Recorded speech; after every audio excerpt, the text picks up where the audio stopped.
কাছে আবার ফিরে আসো। রাধারানী কেঁদে কেঁদে বলে, সখী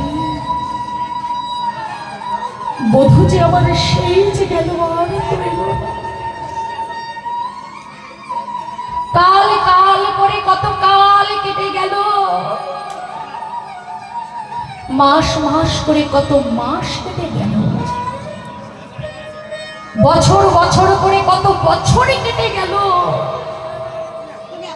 কিন্তু প্রাণনাথ এলো না। তাই রাধারানী কেঁদে কেঁদে সখীর কণ্ঠখানি জড়িয়ে বলেছে, রাধা সখী আরে কালে বলি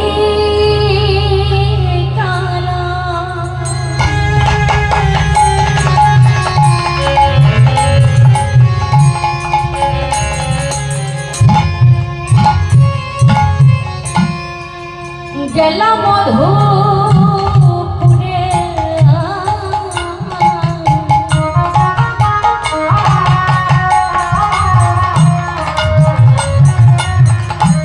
বল সে কালে আর কয়দিন বাকি সখীরে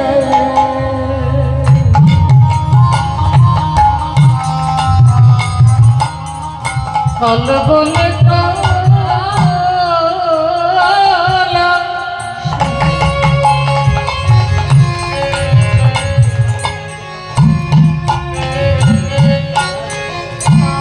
সখী গেল মধুপুরে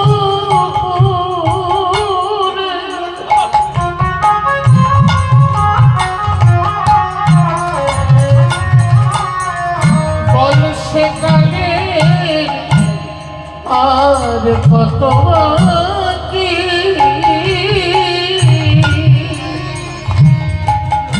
কাল বলে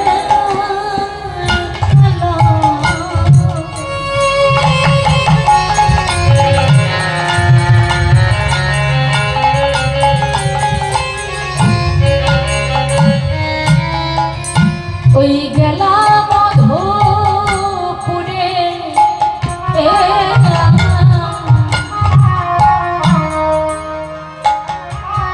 বলে সে কালের আর কয়দিন বাকি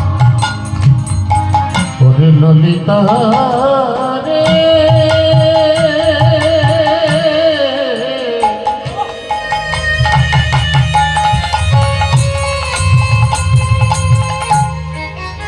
শাখা রে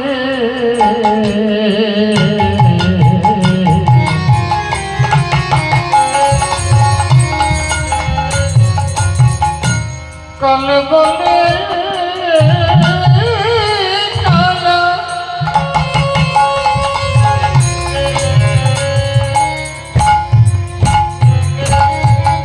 গেল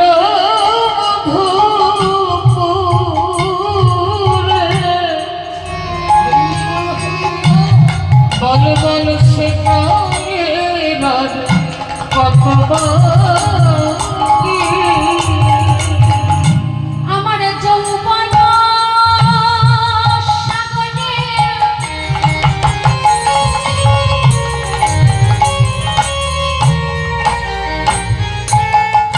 ধরিতেছে ভাটা ওই আমার যৌবন সাগরে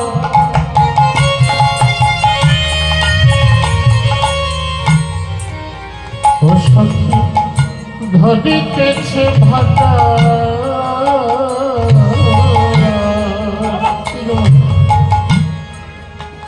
যৌবন কেউ কোনোদিন ধরে রাখতে পারে? যৌবন ধরে রাখতে পারে? এই জগতে এমন কোনো ঔষধ তৈরি হয় না এই যে যৌবনকে ধরে রাখতে পারে, আটকাতে।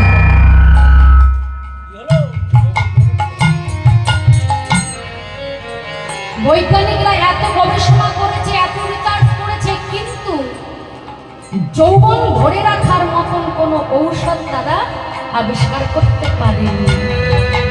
তাই কি বললেন, সময়ও চলিয়া যায় নদীর স্রোতেরও প্রায়। সময়ের সাথে সাথে আমাদের এই আয়ু সূত্রটাও ঘুরতে বসবে, তাই না?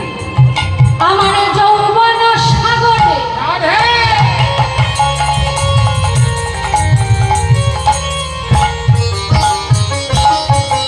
সখী ভজতেছে ভাটা,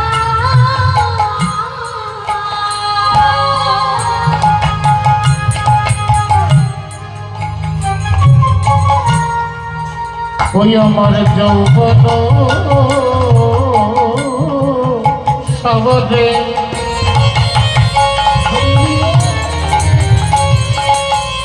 ভজিতেছে ভাটা। বল বল তাহারে কেমনে দেখে, তাহারে কেমনে রাখি। যৌবন সাগরে ললিতা রে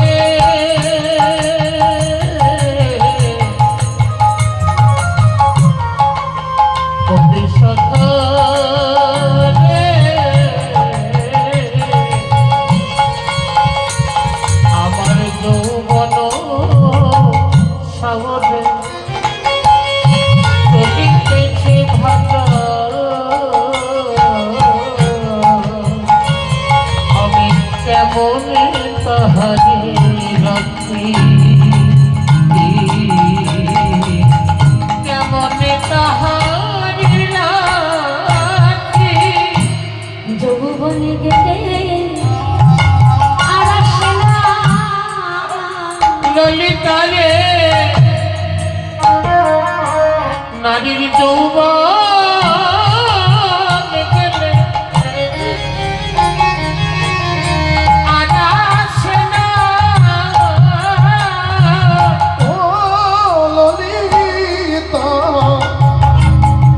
নারীর যৌবন যৌবন গেলে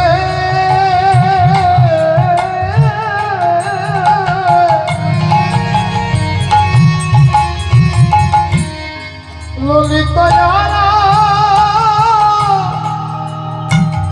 আর আসে না। আমি কি দিয়ে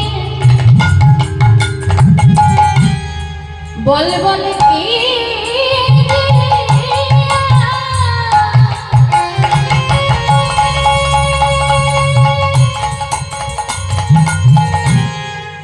বধুর সেবা করব।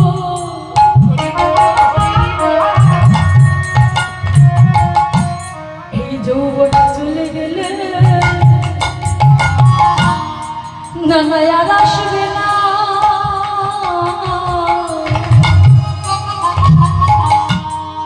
আমি কি দিয়ে যৌবন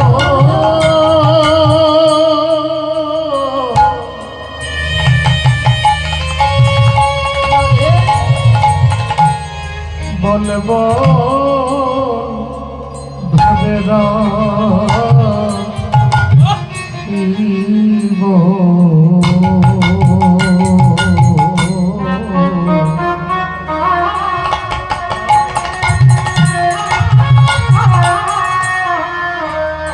একবার যৌবন চলে গেলে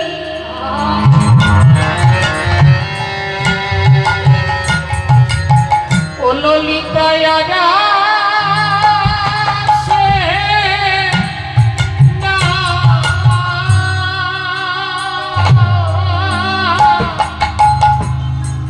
আমি কি দিয়ে মধুর সেবা করব। যৌবন চলে গেলে রসে যৌবন চলে গেলে সখী আর আসবে। আমি কি দিয়ে বধূ সেবা দেব। যৌবন চলে গেলে আর আসবে না। নদীর জোয়ারে গেলে আবার জোয়ার আসে নারী। কিন্তু যৌবনে গেলে আর ও আসবে সখী জোয়ার আবার জোয়ার আসে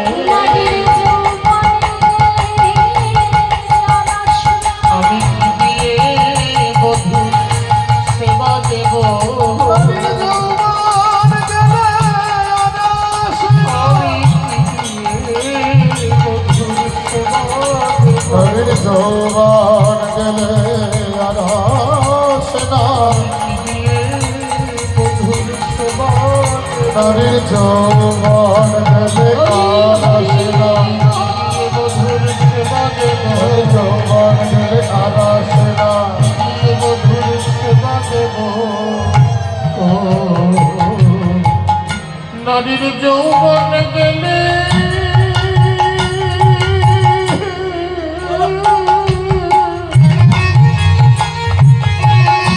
ও সখী আর আসে না।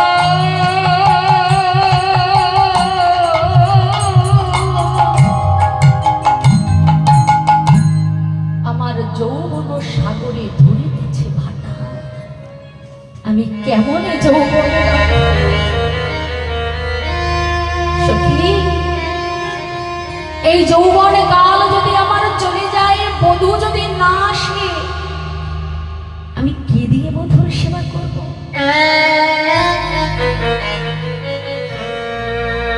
মায়েরা, আপনারা হয়তো প্রশ্ন করতে পারেন, ভগবানের সেবা করতে গেলে আমার যৌবন লাগে, বৃদ্ধ বয়সে হয় না? বললেন হ্যাঁ, ভগবানের সেবা করতে গেলে যৌবন কালটাই হলো উপযুক্ত সময়। বললেন কেন? দিবসের যেমন 3টি কাল, মানব জীবনেরও বাবা ঠিক তেমনি 3টি কাল। দিবসের প্রভাতকাল অর্থাৎ মানব জীবনের বাল্যকাল, দিবসের মধ্যাহ্নকাল যখন প্রখর সূর্যের তেজ থাকে, সূর্য মধ্য গগনে বিরাজ করে, দিবসের মধ্যাহ্নকাল হলো মানব জীবনের যৌবনকাল। আর দিবসে সন্ধ্যাকাল যখন সূর্যটা জল জল জল জল করে, ঠিকই তার কি কোনো আর তেজ থাকে বাবা? তার কোনো ক্ষমতা থাকে মা? তার তেজ কমে যায়। তাই দিবসের যেমন সন্ধ্যাকাল ওই পশ্চিম গগনে ঢলে পড়ে, সূর্য ডুবু ডুবু করে, ওই দিবসের সন্ধ্যাকাল হলো মানব জীবনের বৃদ্ধকাল। বসতে গেলে মাজায় ব্যথা, চলতে গেলে পায়ের ব্যথা, দুটো চোখের জায়গায় আরো দুটো চোখ না লাগালে দেখতে পাই না ভালো। এই দেখো চশমা পরে বসে আছে, ছোটবেলার থেকে পড়ছো মা চশমা? ছোটবেলার থেকে পড়নি? কবে পড়েছো? তাহলে চশমার কেন প্রয়োজন হয়েছে? ভগবান তো ভালো চোখ দিয়েই পাঠিয়েছিল, চশমাটার কেন দরকার হলো? বলে ওই যে সূর্য ঢলে পড়ছে, আমাদের আয়ু সূর্যটাও তো মৃত্যুর কোলে ঢলে পড়ছে।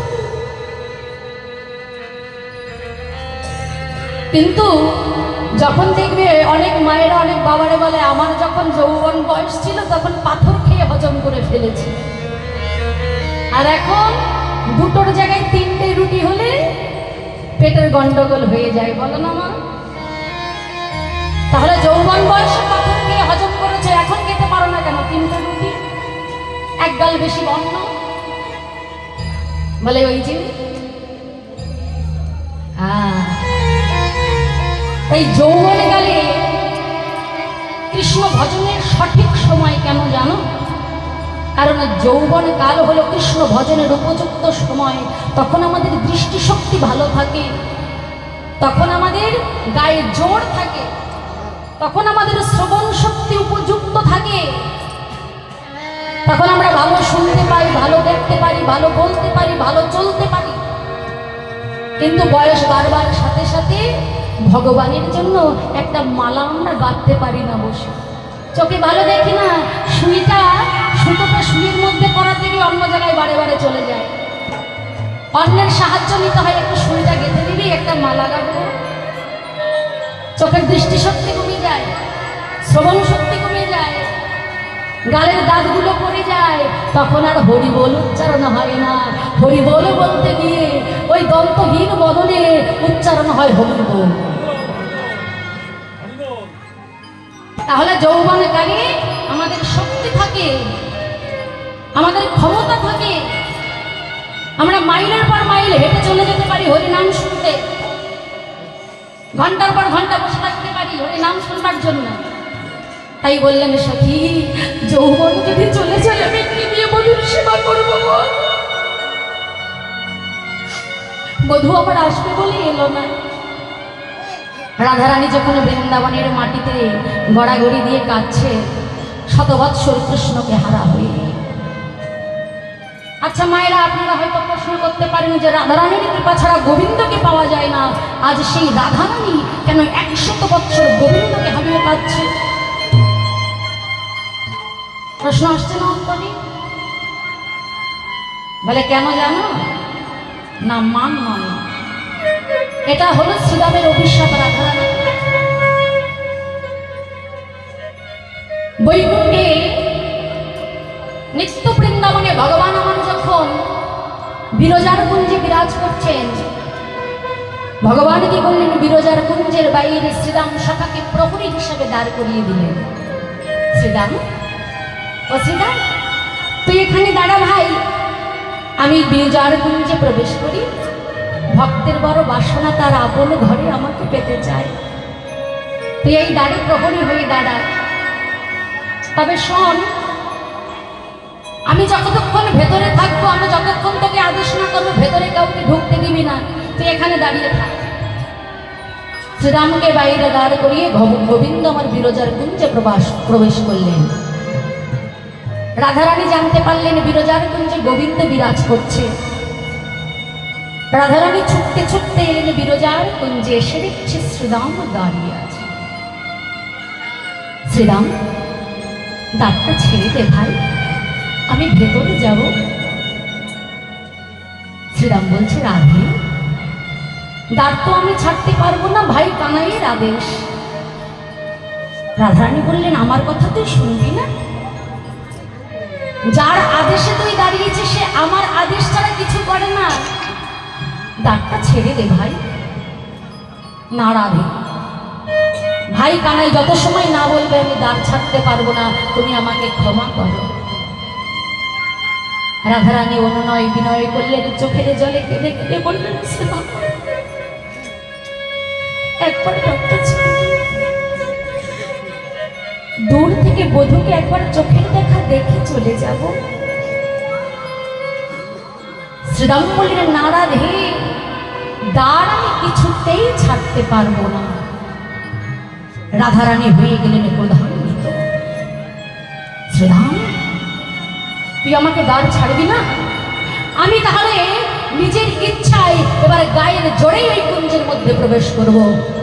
যখন নিজের ইচ্ছায় গায়ের জোরে প্রবেশ করতে গেলেন, শ্রীরাম দিলেন বাধা, আর রাধারানী ভূমির তলে পড়ে গেলেন। আর যেই না রাধারানী মাটিতে পড়ে গেলেন, রাধারানী ক্রোধান্বিত হয়ে বলছে, শ্রীরাম, তুই আমাকে এমন ভাবে অসুরের মতন আচরণ করলি আমার সাথে। বেশ, তুই যেমন আমার সাথে অসুরের মতন আচরণ করলি, আমিও তোকে অভিশাপ দিলাম। তোকে 100 বৎসর ওই অসুর কুলে, তোকে দৈত্য কুলে জন্ম নিতে হবে। নাম হবে তোর শঙ্খচূড়। শ্রীরাম চিৎকার করে রাধারানীর চরণ তলে লুটিয়ে পড়লেন, রাধে,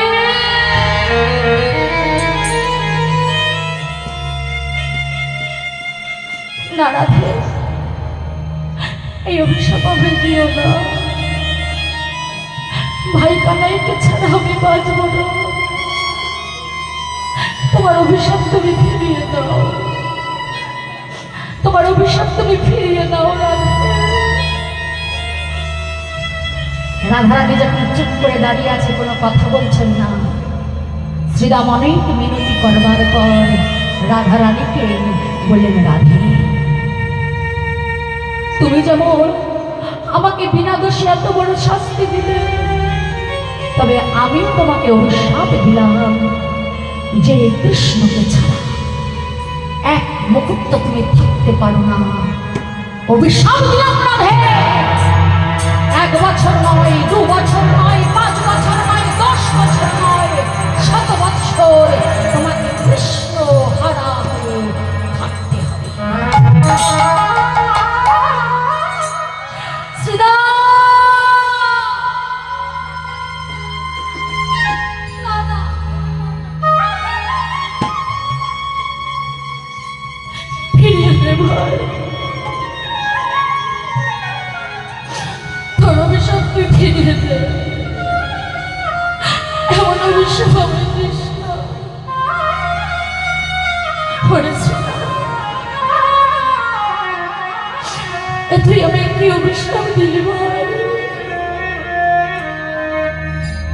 যে কৃষ্ণকে আমি এক মুহূর্ত না দেখলে পাগলিনী হয়ে যাই, যে কৃষ্ণ দর্শনে চোখের পলক পড়লে আমার অন্তর বিদীর্ণ হয়ে যায়, এক মুহূর্ত যাকে না দেখে থাকতে পারি না, তাকে কি আমার সঙ্গে বৎসরা হারা হয়ে থাকতে হবে। ফিরিয়ে দে শ্রীরাম, তোর অভিশাপটি ফিরিয়ে দে মা, ফিরিয়ে দে। রাধে, তা তো হয় না রাধে, তাই যদি হবে তাহলে তুমি তোমার অভিশাপ আগে ফিরিয়ে নাও, তারপরে আমি নেব। এমতো সময় গোবিন্দ উপস্থিত হলে গোবিন্দ বললেন, রাধে, শ্রীরামের অভিশাপ তো মিথ্যা হবার কথা নয়। শ্রীরাম তোমাকে যে অভিশাপ দিয়েছে তা তো ফলবেই।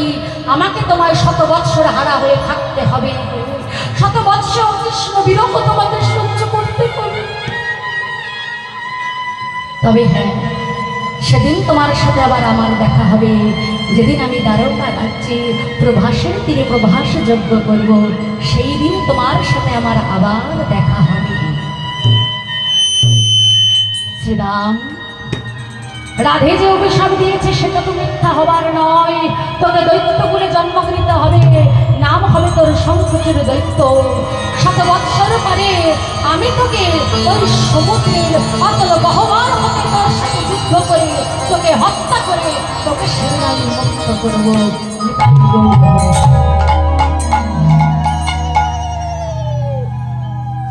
তাই আজ সেই অভিশাপের ফলে রাধারানী কাঁদছে।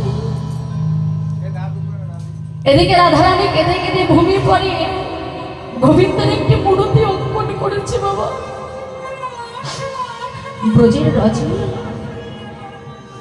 একটি পাথরের টুকরো কুড়িয়ে নিয়ে রাধারানী গোবিন্দের মূর্তি অঙ্কন করছে। কেমন করে জানো? মহাজন তার পদাবলীর ভাষায় বর্ণনা করলেন। মহাজন বললেন, রাধে আজ কেমন করে ব্রজের রজে গোবিন্দ মূর্তি অঙ্কন করছে